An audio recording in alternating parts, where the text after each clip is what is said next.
கர்த்தர் இரக்கமும் மன உருக்கமும் நீடிய சாந்தமும் மிகுந்த தயவும் உள்ளவர் அப்படின்னு சொல்லிட்டாரு.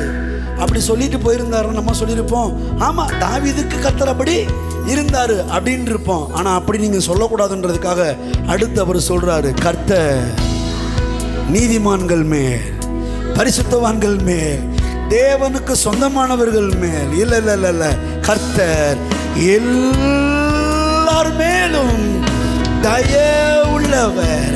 அவருடைய இரக்கங்கள் அவருடைய எல்லா கிரியைகளின் மேலும் இருக்கிறது.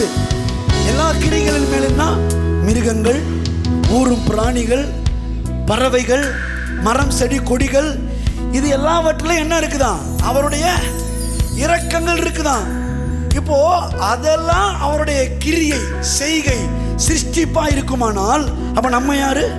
அவருடைய செய்கையாய் இருக்கிறோம். அவருடைய கிரியைகளாகிய இந்த காட்டு புல்லின் மேல, காட்டு மிருகங்கள் மேல, அல்லது இந்த உலகத்துல இருக்கிற அத்தனையின் மேல அவருடைய இரக்கங்கள் இருக்குமானால் அவருடைய பிள்ளைகள் மேல, அவர் சாயலாக அவர் ரூபத்தின்படி உண்டாக்கப்பட்ட அவருடைய ஜனங்கள் மேல கொஞ்சம் நஞ்சமா இருக்குன்றீங்க?